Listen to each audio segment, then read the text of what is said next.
Oi, pessoal do sexto ano, tudo bem? Hoje, dia 25/8, mais uma aula de artes. Vamos lá, pessoal, se animando.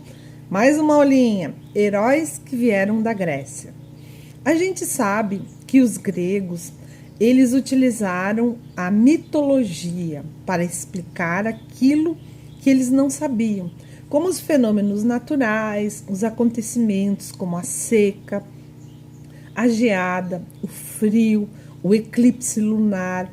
Eles criaram a mitologia para explicar todos esses fatores naturais. Bem, como eram os deuses gregos? Os deuses gregos eram com o tipo físico humano, como nós. E assim como nós, eles tinham suas qualidades e seus defeitos. Também tinham defeitos, mas eles eram considerados seres superiores, mas eles podiam também se relacionar com os humanos.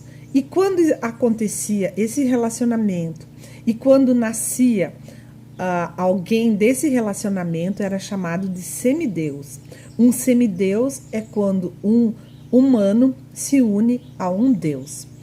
Os heróis gregos, muito antes das histórias dos super-heróis dos nossos tempos, eles inventaram as histórias místicas para os personagens com poderes fantásticos, lutavam contra monstros, viviam aventuras. A palavra herói é de origem grega e ela significa chefe, nobre, semideus. Um dos mais conhecidos foi Teseu. Teseu foi aquele que enfrentou o Minotauro no labirinto. Mas como que Teseu consegue sair desse labirinto?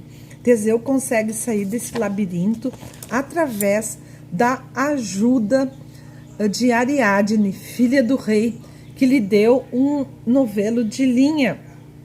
E assim que ele entrasse, ele não largasse aquela linha, fosse soltando e ela fosse marcando o caminho dele para ele poder encontrar o caminho de volta. E assim o Teseu fez. Comentamos também na apostila sobre o livro O Nascimento de Zeus, que aborda vários deuses,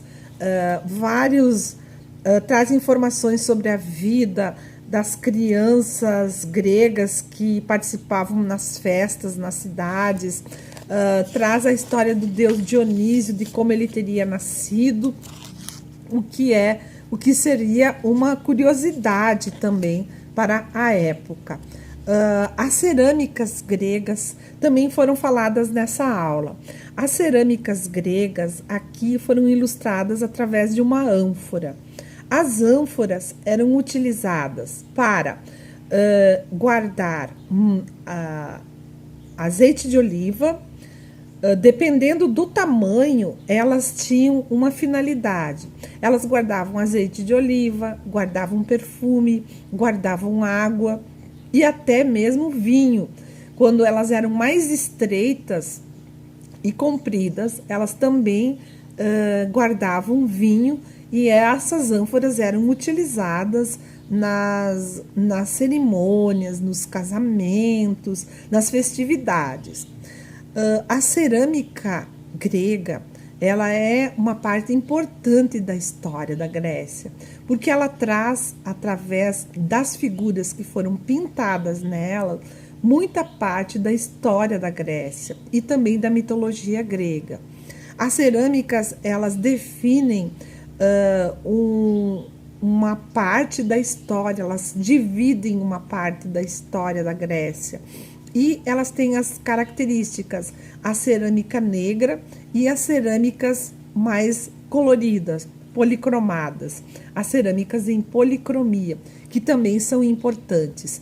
E esses heróis gregos, os mitos gregos, eram desenhados nessas ânforas e nessas cerâmicas, em silhuetas pretas, geralmente, e os humanos em silhuetas policromadas.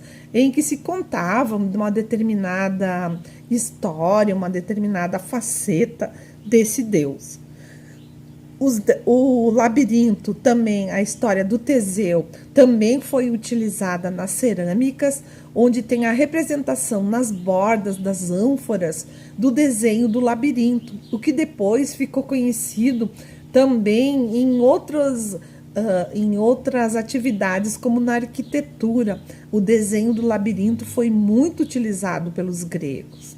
Pessoal, a nossa atividade prática da aula de hoje, da nossa aula do dia 25, foi um desenho de animação, para também citar os nossos heróis dos desenhos animados, como o Capitão América, como o Iron Man, e que são, digamos, os mitos que a gente valoriza e que a gente consegue conviver nas histórias em quadrinhos e nos filmes de animação. Pessoal, a aula de hoje era isso. Um grande abraço para vocês e espero vocês na próxima aula. Beijo grande. Tchau, tchau, gente.